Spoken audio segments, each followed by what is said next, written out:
구반포에 그런 소문이 있었어요. 또 못이 안 박힌다. 굉장히 센세이션했던 거죠. 그리고 구반포에 정말 과감한 시도, 현관을 없애버려요. 이름하여 초품화. 초등학교를 품은 아파트의 탄생의 기원이 바로 반포주공 아파트 단지에 처음으로 적용하게 됩니다.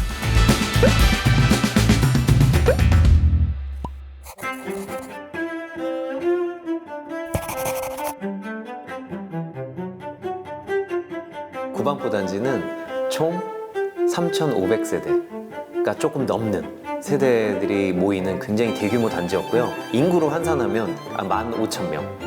단일 아파트 단지 계획으로는 제일 넓어요. 56만 제곱미터. 그 기록이 깨진 적이 없습니다. 우리나라에서 그 당시에는 최초의 시도라고 할 수 있겠습니다. 이렇게 대규모 단지 계획을 하려고 하니까 사실 좀 막막하잖아요. 우리가 단지 건설의 경험이 없어요. 그 전에 강북에 마포 아파트 단지의 경험이 있긴 하지만 그거는 좀 단지가 작았고, 그리고 이제 강남으로 오면서는 100만 평의 새로운 땅이 펼쳐지잖아요. 거기에는 정말 백지 상태에서 만들다 보니까 뭔가 이론이 하나 필요했던 거죠.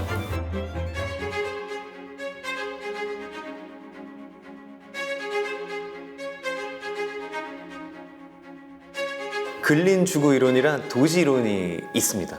클래런스 페리라는 미국의 사회학자이자 도시 계획가인 아주 유명한 분이 계세요. 이분이 주창한 도시 이론인데,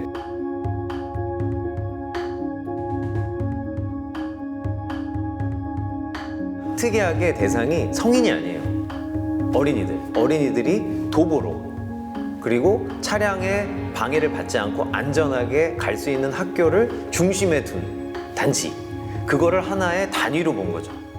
그 단위의 인구의 크기에 맞게 도시계획을 하자라는 게 그분의 이론이었거든요. 근데 사실 이론은 굉장히 오래됐어요. 1929년에 주장한 이론인데 우리는 대한민국 서울에서 1960년대 후반에 반포주공 아파트 단지에 처음으로 적용하게 됩니다.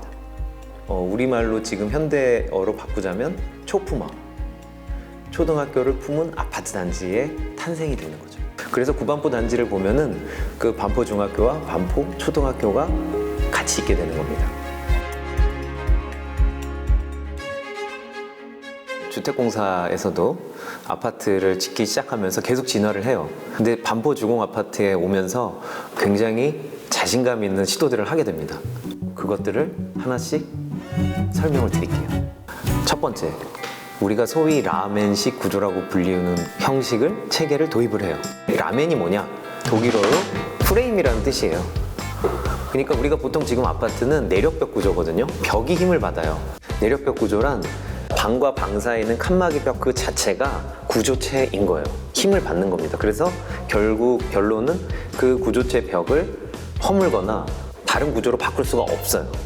그 대신에 단열, 차음 이러한 기능은 아주 우수하죠. 근데 우리가 반포 주공 아파트를 지으면서는 알고 보면 기둥하고 보로 힘을 받게끔 설계를 해놨습니다. 그래서 벽은 어떻게 만들었냐? 죄다 벽돌 혹은 블럭으로 다 벽을 가벽으로 만든 거예요. 그래서 우리 때는 구반포에 그런 소문이 있었어요. 너무 잘 지어서 심지어 못이 안 박힌다.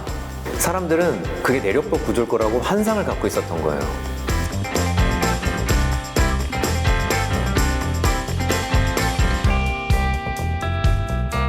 기둥을 빼고는 벽을 전체를 다 허물고 벽을 다시 만들 수가 있습니다. 그러니까 거실이었던 곳을 방으로도 만들 수가 있고, 방이었던 곳을 극단적으로는 거실로 만들 수도 있는 거죠.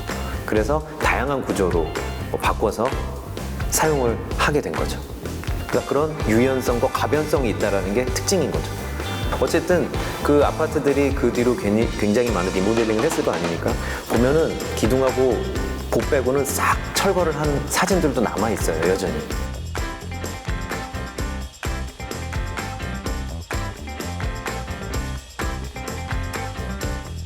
근데 이 구조로 인해서 아주 재밌는 현상들이 몇 개 생겨요. 두 번째, 이제 복층식이 가능해진 거죠. 복층식 아파트가. 왜냐? 벽식 구조에서는 바닥과 벽이 힘을 받기 때문에 둘 다 철거가 혹은 부분적인 드러냄이 불가능해요. 근데 기둥 벽 구조는 기둥하고 보를 빼고 나서는 슬라브나 벽 일부를 혹은 벽 전체를 다 허물 수가 있다 보니 위아래 두 세대를 뚫어서 바닥을 뚫어서 계단을 만들 수가 있는 거죠. 그 안에 내부 계단도 가능했던 거죠. 복층 아파트가 64평이었어요. 32평짜리 곱하기 2. 그러니까 굉장히 큰 아파트, 지금도 큰 아파트잖아요. 그 당시엔 얼마나 컸겠어요. 그래서 6동을 처음엔 그렇게 계획을 합니다. 근데 신문에서 대대적으로 호화 아파트 비난을 하기 시작을 합니다. 강남, 그렇지 않아도 강남에 개발을 하는데 그것도 국가 돈으로. 그래서 6동을 2동으로 갑자기 줄이게 됩니다. 굉장히 센세이션했던 거죠. 그러니까 그 당시에는 아파트의 단점을 어떻게든 보완해 보려고 했던 시기입니다. 여전히 아직 자신이 없어요. 어떻게 하면 단독주택의 그 장점을 도입을 할까, 아파트가 단독주택처럼 보이게 할까를 굉장히 고심을 했는데 그 중에 하나의 더 다른 특징이 있습니다. 뭐냐, 계단실의 입구의 방향이 남향이에요. 그래서 구반포 아파트들은 보면 죄다 거실 방향으로 해서 들어가죠. 지금 아파트들 다 상상을 해보시면 계단은 죄다 뒤로 돌아가요. 다 북으로 들어가서 자기 집의 현관을 통해서 나오면 발코니랑 모든 거실들이 남향이거든요. 그건 뭐냐면 남향의 면적은 한정되어 있기 때문에 계단실의 입구 그 면적, 그 계단실의 그 어떤 면적을 그 남쪽에서 차지하게 하고 싶지 않기 때문에 북쪽으로 다 돌리는 거거든요. 근데 그 당시에는 앞으로 들어가는 게 정식이라고 본 거죠. 그건 바로 한옥과 단독주택의 흔적이 남아있는 것입니다. 또 하나의 중요한 특징, 입식 생활이란 거를 제대로 도입을 해요. 근데 사실 입식 생활은 서양의 생활 방식이긴 한데 우리나라는 잘 안 맞죠. 우리는 그때까지 온돌, 등이 뜨끈뜨끈해야 살 수 있는 또 민족이잖아요. 근데 입식 생활을 도입을 한 이유는 뭐냐면은 그때까지 아파트는 그 개별 난방을 하려면 지금처럼 가스가 없어요. 도시가스가 있던 시절이 아니에요. 연탄불을 떼던 시절이란 말이죠. 아파트에 들어왔는데 연탄불에 아궁이를 만들어줬어야 됐어요. 근데 이거는 아무래도 여러 가지 뭐 위생적인 측면 등등등 또 뭐 쓰레기 문제라든가 이런 것들이 해결이 안 되니까 중앙 집중식 난방을 시도하게 됩니다. 중앙 집중식 난방. 한마디로 굴뚝이 있는 거죠. 그래서 거기서 전체 가구에 공급을 해주는 거예요, 기름으로. 근데 그러려면 그 당시에는 우리가 소위 지금 엑셀 파이프, 온돌 파이프라는 걸 바닥에 깔아서 어떻게든 하지만 그 당시에는 그 기술이 부족했어요. 그래서 레디에이터라고 하는 우리한테 다소 생소한 방에 하나씩 판을 걸어서 개를 떼어주는 거죠. 그래서 공기를 덮게 해주는. 그러니까 난방 방식으로는 전혀 나쁜 게 아닌데 우리랑 조금 안 맞죠. 그리고 구반포의 정말 과감한 시도, 현관을 없애버려요. 그 당시 도면을 보면 현관에 구획선이 없어요.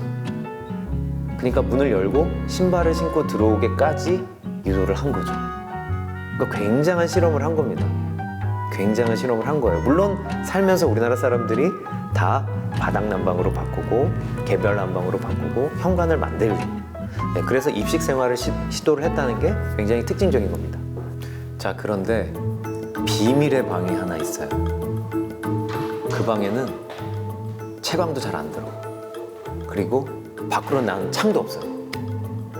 부엌 옆에. 바로 뭘까요? 식모방. 2평 정도의 식모방이 그때 들어오게 됩니다.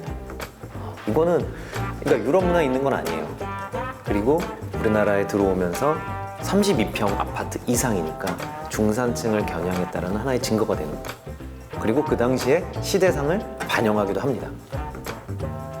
지방에서 올라오신 분들이 많죠. 일자리를 구해서. 그리고 또 여기에 사시는 분들은 맞벌이 부부가 많거든요. 그러니까 서로의 니즈가 맞아 떨어졌던 거죠. 그래서 부엌 바로 옆에 붙어서 2평 정도의 식모방을 만들게 됩니다. 그래서 그분들은 거기서 이제 생활을 하시고 바로 부엌에 나와서 살림을 하시게 되는 그런 역할을 맡게 되는 그런 방이 있다는 게 아주 독특한 점의 하나입니다.